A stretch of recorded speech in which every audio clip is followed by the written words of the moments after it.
आम का लहसुन वाला अचार सिर्फ आपके भोजन का ही साथी नहीं है, बल्कि यह आपकी सेहत का रखवाला है। इसका लहसुन और अन्य मसाले सेहत के लिए काफ़ी अच्छे हैं, इसलिए आज हम सीखेंगे आम का लहसुनी अचार बनाना।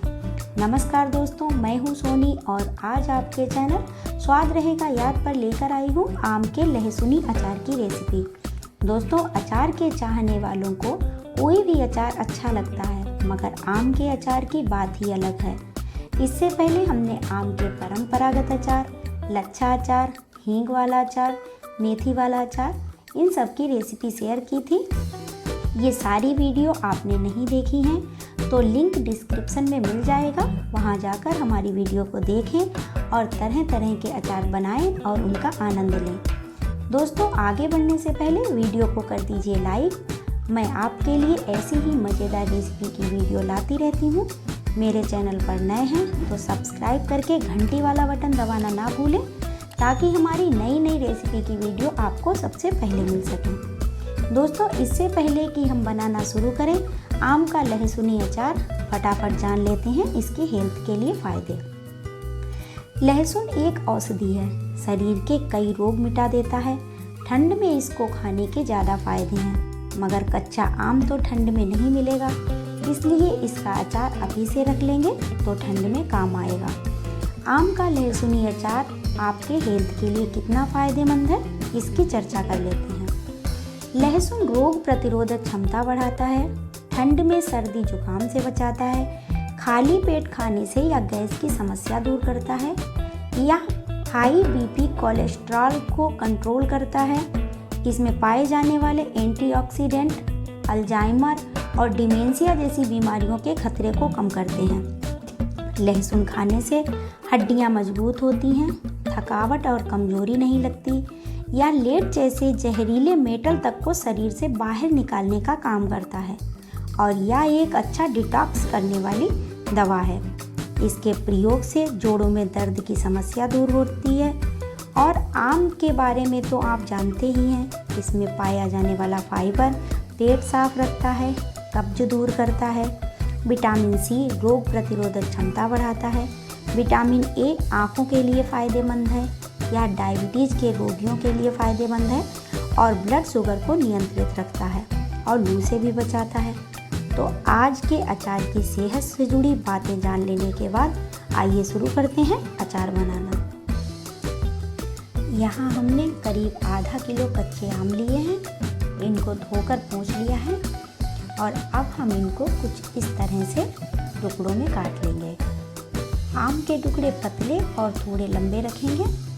ध्यान रहे कि ज़्यादा बड़े टुकड़े नहीं होने चाहिए। छोटे पीस रखने का फ़ायदा यह है कि जिसको जितना ज़रूरत होगा वह उतना ही अचार लेगा, बर्बाद भी नहीं होगा। तो अब इनको एक बाउल में कर लेंगे। यहाँ हमने मसाले में ली है 1 चम्मच मेथी, 1 चम्मच अजवाइन, आधा चम्मच जीरा, 2 चम्मच धनिया, 2 चम्मच सौंफ, 1 चम्मच राई, 1 चम्मच पीली सरसों। और अब गैस पर पैन रखकर हम इन सभी मसालों को ड्राई रोस्ट करेंगे। आँच को हल्का ही रखना है, नहीं तो मसाले जल जाएंगे। हमें मसालों को सिर्फ उतना ही भूनना है कि इनकी नमी निकल जाए। इसके बाद इन मसालों को एक प्लेट में निकालकर ठंडा होने के लिए रख देंगे। मसाले ठंडे होने के बाद इनको हम मिक्सी में कुछ इस तरह से दरदरा पाउडर बना लेंगे। यहाँ हमने करीब 50 ग्राम लहसुन को छील लिया है। अब इसको हम कूट लेंगे। थोड़े थोड़े इमाम दस्ते में डालते जाएंगे और कूट कर कटोरी में निकाल लेंगे। अब हमने यहाँ पर लिया है 1 चम्मच कश्मीरी मिर्च पाउडर, 1 चम्मच हल्दी पाउडर, आधा चम्मच हींग, सफ़ेद नमक और काला नमक स्वादानुसार बराबर मात्रा में, और भूनकर तैयार किया गया मसाला।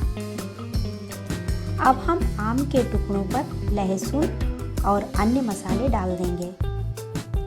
इन्हें अच्छी तरह से चलाकर मिक्स कर देंगे ताकि हर मसाले का फ्लेवर आम के सभी टुकड़ों पर आ जाए। अब हम इसमें डालेंगे करीब आधा कप सरसों का तेल। दोस्तों यह तेल मैंने गर्म करके ठंडा कर लिया था, इससे इसकी नमी निकल गई और इससे अचार भी ज़्यादा स्टेबल हो जाएगा। तो अब इसे भी मिला दिया है। अब इस अचार को एक कंटेनर में भरकर रख देंगे। दोस्तों अचार आपको अधिक समय तक चलाना हो तो आम काटने के बाद मसाले मिलाने से पहले धूप में 1 दिन तक सुखा लें। इससे अचार 2-3 साल तक खराब नहीं होगा। मगर मैंने धूप में नहीं सुखाया है, फिर भी यह अचार ठंड तक आराम से चलेगा। इसको बीच बीच में हिलाते रहें और हफ्ते में 1 बार धूप में रख दें, तो भी यह लंबे समय तक खराब नहीं होगा। इस तरह से रखा गया अचार 4-5 दिन में खाने लायक हो जाएगा। दोस्तों तैयार है आम का लहसुनी अचार। हमारी आज की रेसिपी कैसी लगी हमें कमेंट करके बताना। वीडियो को लाइक और शेयर करना। हमारे चैनल पर नए हैं तो सब्सक्राइब करके घंटी वाला बटन ज़रूर दबाना ताकि हमारी नई नई रेसिपी की वीडियो आपको सबसे पहले मिल सके। इसी के साथ लेती हूँ आपसे विदा। फिर मिलती हूँ किसी मज़ेदार और जायकेदार रेसिपी के साथ। तब तक के लिए बाय बाय दोस्तों।